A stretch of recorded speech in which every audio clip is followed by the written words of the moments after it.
Hey everyone, we're back with another, I suppose you call it an episode of On the Record, our video series where we talk with people around town. We've been spending some time with the Chadron High School, kind of talking about different issues. We spoke last time with Jerry Mack and we talked a little bit about communication, and today we've got Andy Pope, the athletics director here, and we're going to talk a little bit about scheduling with activities. Okay.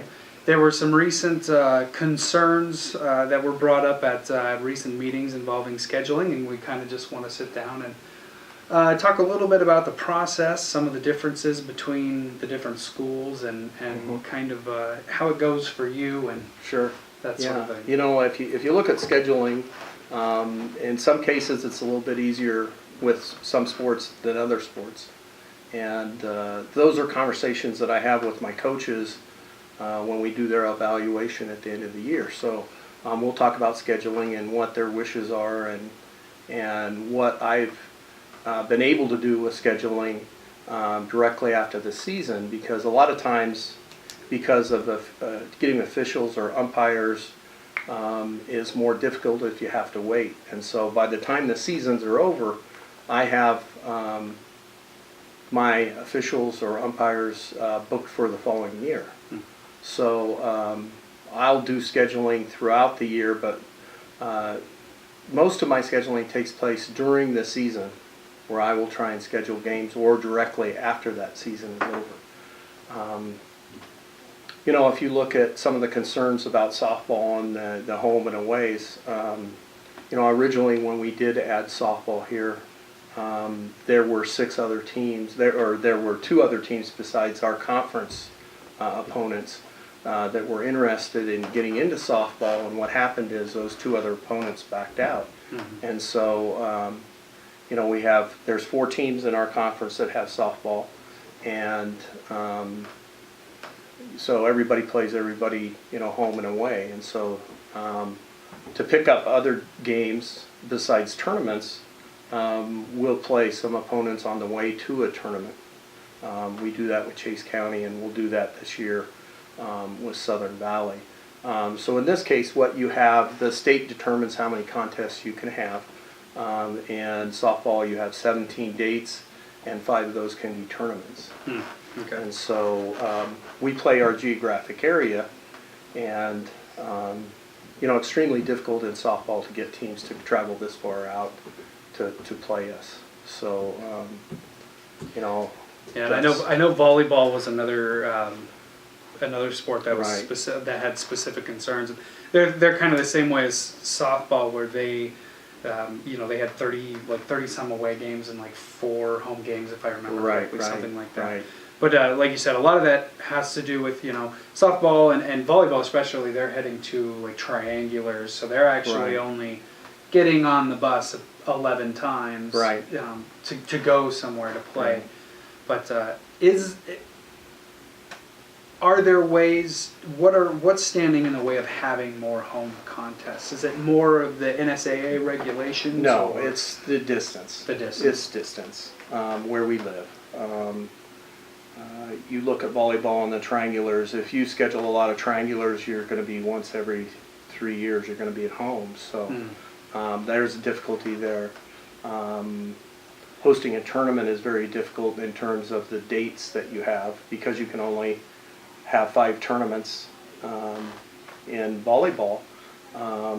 That's the same thing is true. You know, that's one of the 4 or one of the 5 that you would have.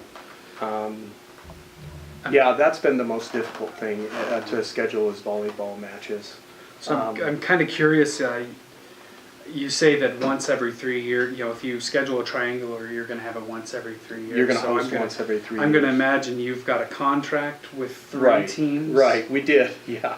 We only have 1 triangular at this point for the next year. Right. And so I've tried to eliminate those, because then you try and play as many teams as you can, home and away. So we'll play them twice during a season. Some of those teams choose not to play you know, that's in the past we've had very good volleyball. We're hoping to get back again to state. But during that stretch with Don Matt, it was extremely difficult to get teams to come and play us.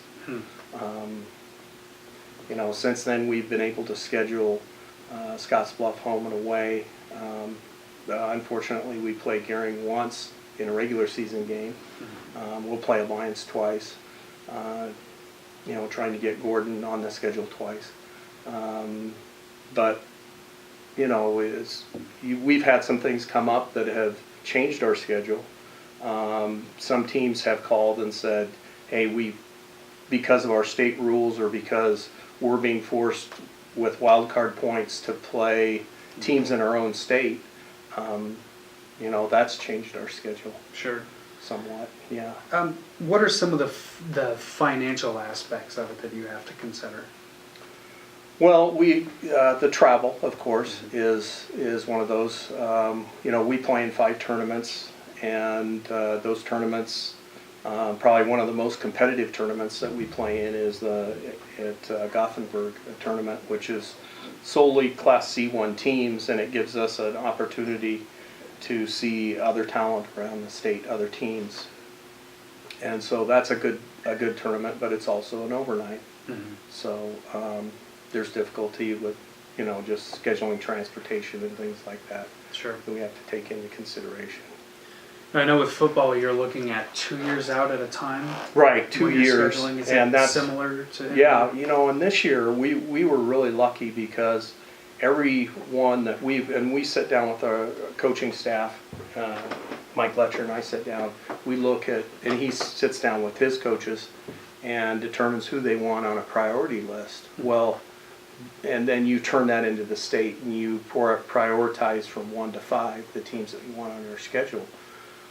Because of some movement in classification, we were able to get all 5 teams that we put on our priority list, which is highly unusual to get that. But some people look at wild card points. We just look at geography. Sure. Where we're at in proximity to schools. We lost off our schedule Gothenburg and Kozad, which for us is good. We picked up some other teams. Mm-hmm. So I really felt like this year we really came out very well with our priority list and our schedule for 2 years. The stressful part of that is you get your schedule, the same day you get your schedule, you book your officials. And so, this is the first time that I've ever taken an assistant football coach with me to help with that scheduling, because what we do is a conference. Every team in our conference, we sit around the table and we call a group of officials and we just pass the phone around and really? Get our officials on the same day. So it worked out well for us. So that was a good situation this year that worked out very well for us. I'm curious, I think some of the community members want to see more events and more high visibility events in Chadron. Are there strategies to that happening? What are some of the challenges to that happening? Well, first of all, when you're talking about a high quality, I think that any time that you have a tournament at home, which we have that holiday tournament, it's just a 4-team tournament. They need to realize that there's cost involved with that. Bringing teams in. Most teams don't want to play the same teams that they play in the regular season, so sure. That's one of those where so you're looking out of state to get those teams, and contracts and honoring contracts and things like that aren't the same here than in this other states as it is here. Our association, first of all, they say that any contract that you have with an out-of-state team, you're going to honor that contract, whereas we've had teams that have come in, signed a 2-year contract, and then they say, wow, we're going to go to some other place the next year. We have no recourse on that. But, our biggest event that we host is our wrestling tournament. We've had teams that choose not to come from year to year. We leave it open in that, teams especially wrestling teams, are different from year to year. So we give them the opportunity to decide whether or not they'd like to come or not. You know, we've had it all the way up to 28 teams, and this year we were down quite a few teams. We're hoping those teams come back, but that's a win-win for the community because it brings in, you know, people eat at the eating places, they stay at the motels, they, you know. I'd kind of like to talk about some of the NSA, what the NSA role is in some of this quickly. I spoke to one of the directors this morning who kind of reassured me that people that are wanting to know where they can find some of the regulations, they can go to the NSA website. Oh, and yeah. They are on there if people do have definitely questions. on there, yeah. But, that's definitely a challenge that you've got to work around. Yeah, sure, because there's so many contests you can have, and you know, those are the first things that are important, is you're staying within the rules on the number of contests you can have, the number of tournaments you can have. Those are very important. Then there's that whole bit on the wild card points, you know, so you get so many points extra if you beat an opponent that has a winning record, and there's level 1 and level 2 teams that you can play in.